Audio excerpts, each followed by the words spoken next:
everybody, it's Andrew with Jesus Tones here. I just wanted to make this video to not talk to you about something we all at Jesus Tones all have on our pedal boards. So there are three of us who run Jesus Tones, and we all have two pedals in common that sit on our pedal boards in our rigs. The first one that we have in common is an overdrive, but we're not here to talk about that today. The other one we all have in common is this toy right here. We all have one of these. It's awesome. It does almost everything you could ever want it to. And then a couple things that I still haven't found a use for. Super powerful pedal. Really great at what it does. Highly recommend it. But we're not talking about this today. We're talking about reverb. But not this reverb. We're talking about something I do differently from the other guys, which is super cool, super unique. I love it. They honestly probably haven't heard a whole lot of it yet, but I've got this guy right here that I love to do all of my reverb things that guy can't. So we're not talking about that guy, we're talking about this guy. This is the Caroline Guitar Company Meteore Low Fidelity Reverb. This thing rocks, okay? This thing does a ton of unique stuff. It's designed to sound like a subway line. A very specific subway line that I believe is somewhere in Paris. Philippe, the guy who heads up Caroline, designed it from when he based on when he lived there. It's super cool. It's supposed to be super unique, reverberant tunnel, and this is supposed to sound maybe not sound just like that, but be inspired by that. I have no clue what that tunnel sounds like, but I love how this sounds, so it's got to be a cool tunnel, right? Let's talk about what it does. First, it's got this knob right here. This is the level knob. Turn it up, turns the reverb up. Turn it all the way down, you got no reverb. Your dry signal passes right through, unaffected, just the reverb level. That's all. This pedal has a little bit of pre-delay to the reverb, so I usually use this, turn it down a little bit to hide that it's not right on there, or I'll turn it up if I'm wanting something kind of slappy. Usually I run it kind of low to hide the pre-delay, or I'll stack it with something, turn this guy up a little bit, and that stacking will mask the pre-delay. Then moving down here, we've got the regeneration knob, which feeds the reverb effect back into itself. The higher you turn it, the more artifacts there are to the reverb. It's super unique, super cool. This also affects, I think, the rate at which the Havoc comes on, but we'll talk about that in a minute. Moving over to the other side of the pedal, we've got the size knob, which affects the initial size of the reverb. Turn it down for a kind of just a small kind of reverb. Turn it up, and the reverb is huge and kind of long, even if the regeneration knob is all the way down. Huge. If you have both of these knobs way up, the pedal will feed back into itself and oscillate hardcore. Just super cool. You can set it, somewhere in here and sort of let it do it on its own when you dig in really hard, or there's the Havoc knob down here, which is a momentary switch that lets you control when it feeds back into itself. So as long as you're pushing it, it'll start to feed back into itself, and it'll just go and go and go until everyone around you is going, stop, stop, stop. And then you stop and they go, okay, that was pretty sick. We've got a little tone selector switch in the middle here, dark and bright. It's all it's got, it's all it needs, it's awesome. Super cool, nifty sounding in both settings. I feel like the bright adds even more of those artifacts that you'll know them when you hear them, that are added by this. And then up here we've got the attack knob, which is sort of what makes this pedal what it is. This knob right here controls an overdrive preamp on the reverb.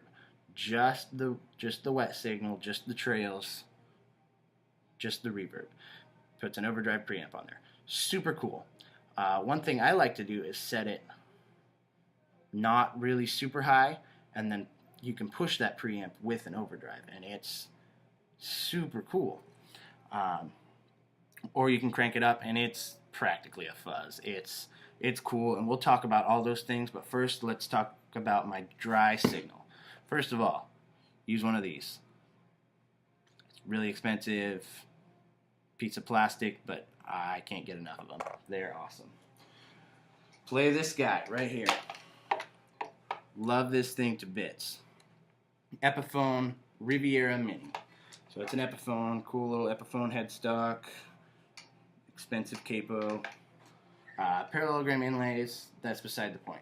A Riviera is basically a 335 body shape with P90s, but this guy is, instead of the P90s or regular humbuckers that are in a 35, has these awesome, bright, snappy mini humbuckers. Sounds cool. You decide for yourself if you like it or not. I love it. Blues Junior right over there. That's my clean signal. Here's a clip of just the guitar and the amp, and that's it.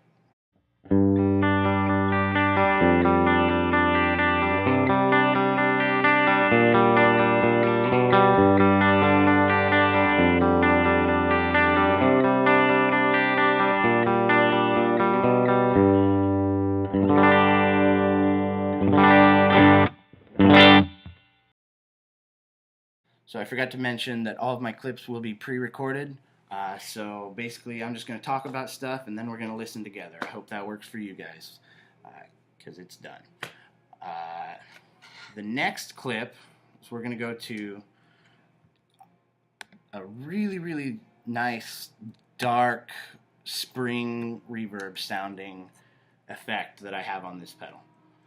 I love the way that this pedal turns into a weird, it's supposed to be kind of a plate reverb, I think, but if you turn everything down, make it dark, and bring the level up so you can really hear that slap, it sounds springy, and it's cool. I really like it. When I'm just not feeling my amp reverb, I'll play with this. It's fun. It's kind of 50s-y. Let's hear it because it's cool. Those are the settings. Everything down, dark, level up.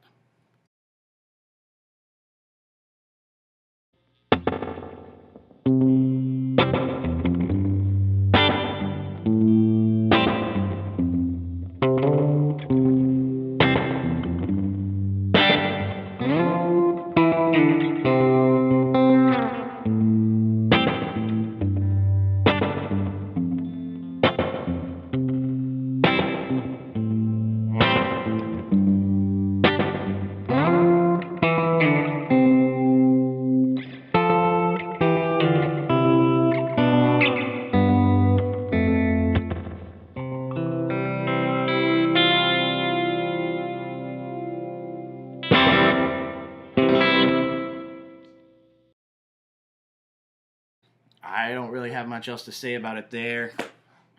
Judge for yourself. I love to play with it just when I'm feeling like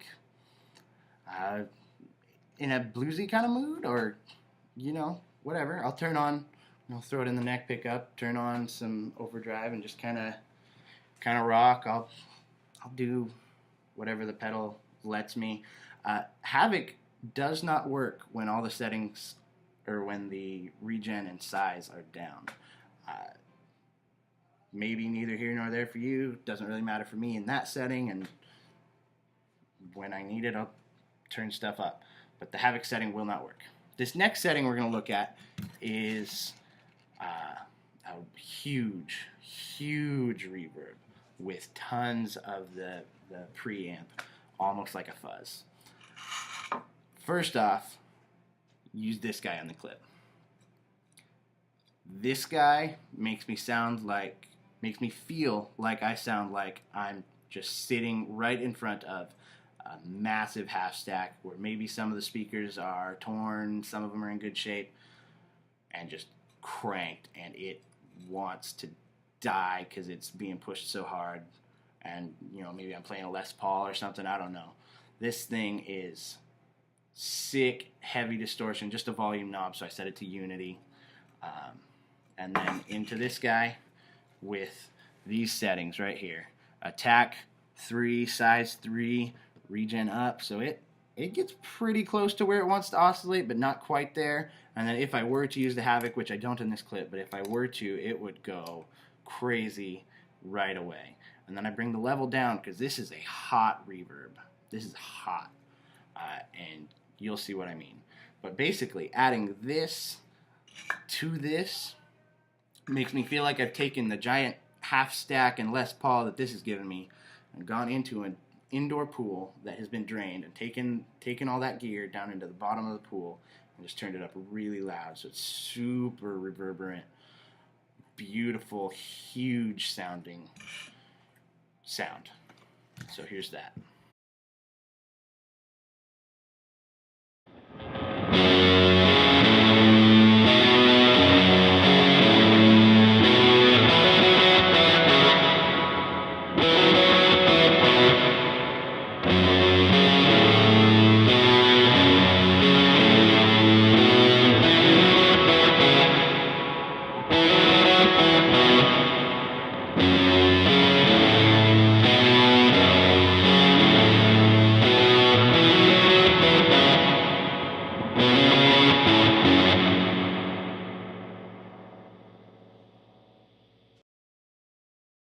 Alright, that's that.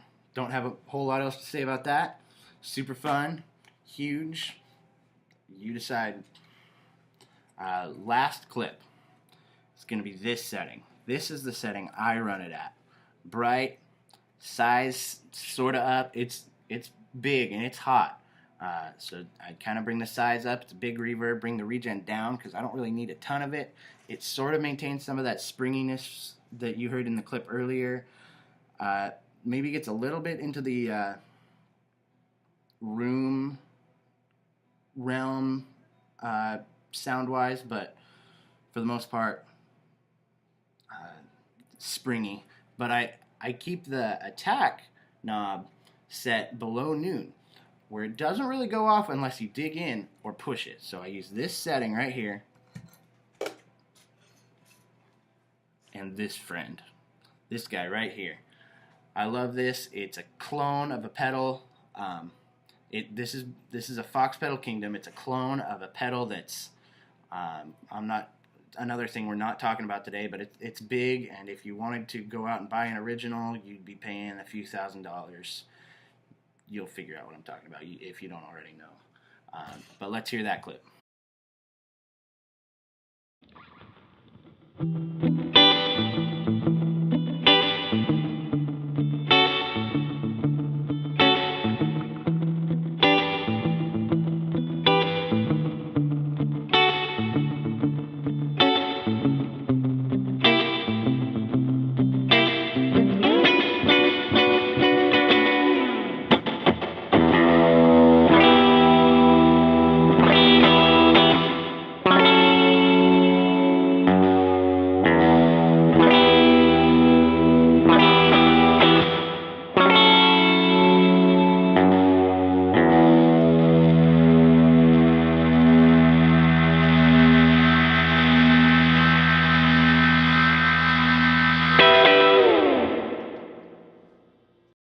Man, I love that. Okay, so about halfway through, you should have heard this click on. If you didn't recognize it when you heard it, sorry. But about halfway through, it clicks on. And then at the very end, what you heard was the Havoc. And I clicked that on, and I just held it. And that's all you do, is you just hold it until it goes, until you're done. And then you let go, and it's gone immediately. Cool effect, cool addition to the effect, but that's really all I got. I love this pedal, sounds awesome, does everything reverberant that this guy doesn't, that I need.